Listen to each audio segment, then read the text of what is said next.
G'day, I'm Wallace Long and welcome to Great Golfing Road Trips Australia. If you love golf and are after a short getaway, this one's for you. We uncover quality, accessible courses within easy driving distance of Australia's capital cities, along with the local intel on where to play, dine, stay, and what's worth seeing while you're there. Let's get the car started. A couple of years back, we recorded the Wimmera Golf Trail episode, where Cameron and Howell, head professional at Horsham Golf Club, took us to the Wimmera Region of Victoria, where we uncovered the beautiful Horsham, Dimboola, Nhill and Warracknabeal golf clubs. You can find the full Wimmera Golf Trail episode on the podcast with further information on our website, greatgolfingroadtrips.com. 2 years down the track, I was keen for a Wimmera Golf Trail update. News from their courses, the region, and also any insights for the travelling golfer. So I headed across and caught up with Cameron and Nick Pietsch of Dimboola Golf Club. And a heads up, there is a special Wimmera Golf Trail episode coming. This is less about golf and more about food. Soon after our first Wimmera Golf Trail episode, chef Kat Clark opened a restaurant at Dimboola Golf Club.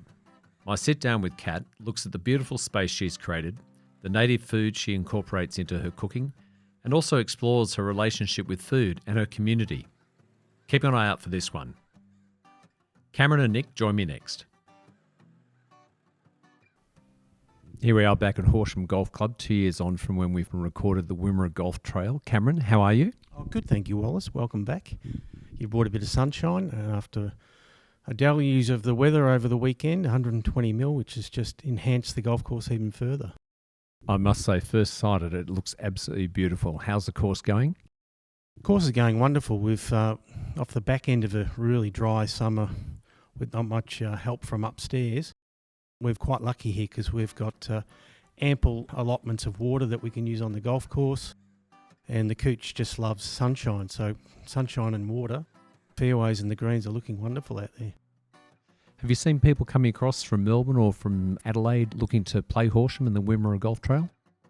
Oh, well, we've had a lot of interest, a lot of people making phone calls and booking in their game here, and then a lot of interest of people trying to organise a golf trip, not only playing here but at Nhill Golf Club. Nhill Golf Club's had a bit of a spike in people playing up there, and Dimboola, a lot of people have gone and tried the sand scrapes up at Dimboola in the winter months when the course is open. Yeah. Fantastic. I'm going to be popping up to Dimboola later today and catching up with Kat Clark, who's opened a restaurant at Dimboola. So I look forward to heading up there, because I remember fondly the time you took me a couple of years ago, you took me around Dimboola, and I was just so blown away by that golf course. Yeah, and as we talked about a couple of years ago, is that, as you'll find out this afternoon, it'll be bone dry up there and the grass will just be starting to grow. And the amazing thing is it's like a paddock in the middle of the summer, through the course of the summer, and then all of a sudden 3 or 4 months later you'll be standing there in the middle of the fairway hitting your shot and off these beautiful lies, and you think, how could this exist? So the rain that fell just in the last week, they'll be opening up the season in April? They generally go late April, or pending when the rain has come. I'm sure they'll be on track to open up late April.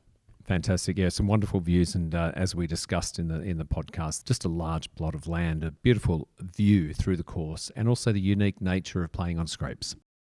Oh, absolutely. It's all part of the fun is trying to putt your way through the sand. Every green's got its fast or slowness to it. And the other great thing about Dimboola is the wonderful big 100-year-old gum trees up there. Some of the fairways, you sort of lose track of you're out there playing golf because you've got these beautiful trees that sort of take your eye, so to speak. Very special indeed. Now let's get back to Horsham. When we last caught up, the driving range had opened up. How's that going? Oh, it's just going from strength to strength. The interesting thing is I'll go out there and teach, and I'll look along the line and see 10 or 15 people hitting balls. Not one of them's a member. So people are now coming to the driving range when they're doing their weekly shop here in Horsham. They're coming from the country properties. I chat to people regularly, and their weekly shop revolves around hitting balls on the practice range. And the good part is now we've got full lights out there, so you'll see people out there at 5:30 in the morning up to 11 o'clock at night. Over the last couple of years, what's membership been like? I probably think when we sort of last talked, Wallace, it was probably maybe in the early 700s, and we're almost probably hit 900 now. So golf's continuing to still grow in this part of the world. The town's getting bigger, and people aren't sort of playing their winter sports like they used to. Like football's numbers are probably down, and cricket numbers are down in the summer, and we've probably had the access to those people now coming and playing golf. When we caught up last time, we talked about people coming into Horsham to come and play. Is it still accessible? Every day of the week, Wallace. We had a group here on the weekend. There was 30 golfers, and they joined in and played on the Saturday comp and the Sunday comp. And the members are very welcoming. They understand that the visitors really allow them to not pay so much in their annual fees. And so everyone is really accepting of the fact that the visitors are very welcome. When we spoke last time, the driving range was on the agenda, and that's been completed, and as you mentioned, going well. The further enhancements with the course, what's on the agenda now? Well, we still continue to do a little bit more work on the driving range. Probably in due course we might look at putting a massive big putting green down there. We've got so much land out on the practice range. We've got plenty of water, plenty of sunshine, so it's quite easy for us to actually make something like that. Out on the golf course, well, we had a visit from Mike Clayton and Mike DeVries about 3 years ago. They suggested removal of about 70 or 80 trees, and we're probably halfway through that process, that we've now exposed some of the fairway bunkers that have sort of got overgrown by trees. And now we've probably got one more hole to go this year. The 6th hole probably will get done later in this year. The ideas that they gave us, pretty much under our own steam, that we really haven't spent a huge amount of money. It's really just work from our ground staff or volunteers. We've got a wonderful volunteer base that have really helped us and continue to help us all the course of the week. And the turf quality just continues to get better out here. We're sort of pushing the bar out every time to try and get the turf quality better and better, like every golf course does around the world. You look for those 1%ers all the time. I did see a group of guys outside looking like they were having coffee. Now, you mentioned to me that's part of the volunteer crew. Can you explain to me what the volunteer program is here at Horsham? Every Thursday, we probably get up to maybe sometimes 15 to 20 volunteers come out, help us pick balls up on the driving range, then do odd jobs on the course, whether it's divoting tees or filling in sand buckets around the course, emptying the bins. And then their reward is the 10:30 feast, so to speak, coffee and sandwiches. It's a really wonderful group, a little bit about the work, but it's a lot about their social aspect, that they all get together and sit out there for an hour and have a chat. It really creates a nice atmosphere. And then the ladies also do similar things, so the ladies will come in and help set up for events that we've got. So a golf club like this really couldn't exist if it didn't have the volunteers. And the clubhouse looks still, 15 years on since it was rebuilt, looks absolutely fantastic. It's always a beehive of activity and a fully stocked pro shop that you have. Courtesy of the fire that went through about 15 years ago, we've got a modern day clubhouse. And the pro shop, as you just said, is fully stocked, and we have fitting days that come through. The big companies will bring their fitting days through. But the clubhouse does very well for functions or corporate activities. A lot of businesses will have their annual meeting here, or 2-day events or 3-day events.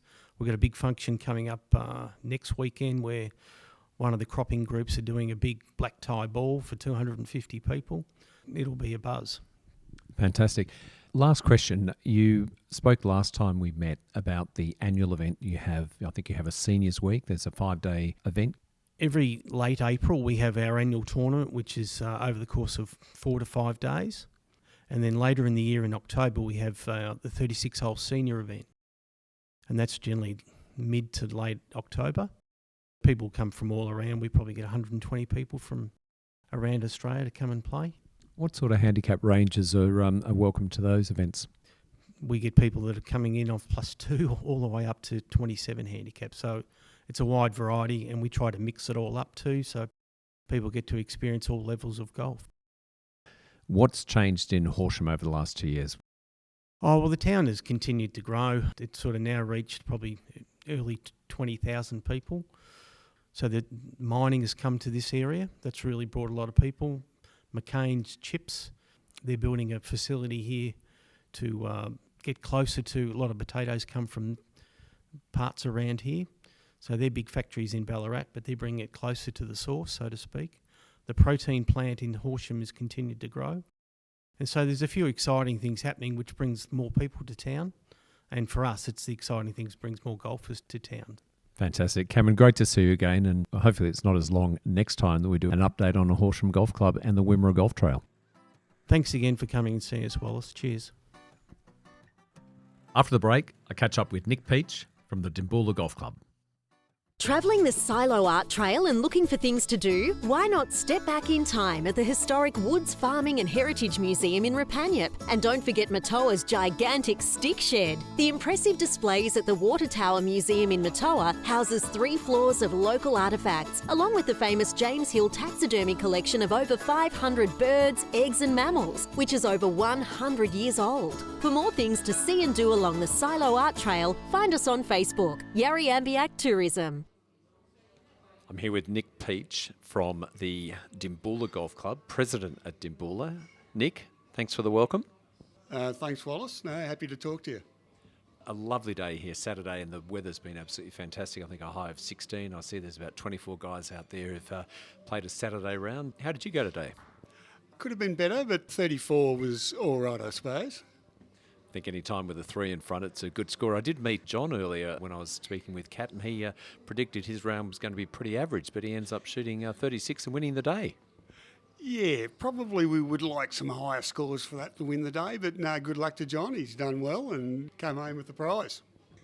The course is beautiful. A couple of years ago, I was here with Cameron and Howell. We walked around, and it's a large piece of property. Can you tell us a little bit about the course? It's on the Wimmera River. So it's quite a challenging course. There's a lot of creeks through it, a lot of big red gum trees.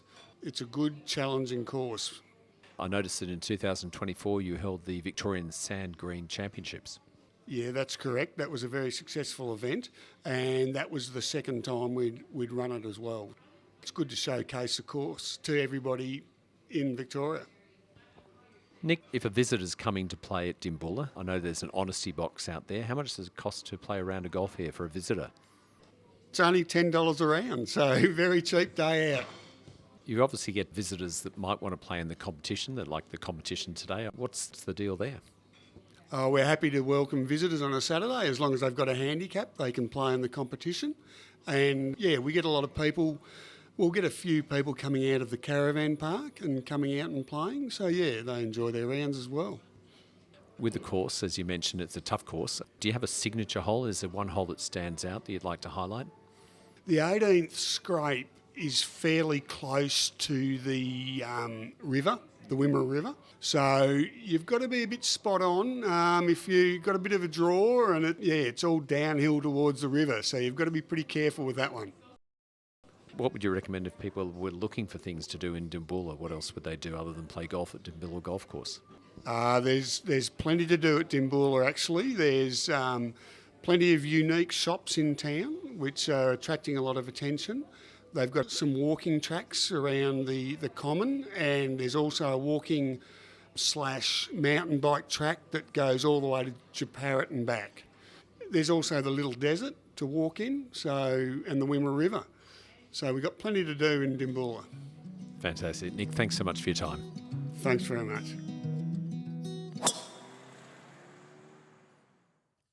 Well, there's a ready-made golfing getaway, the Wimmera Golf Trail.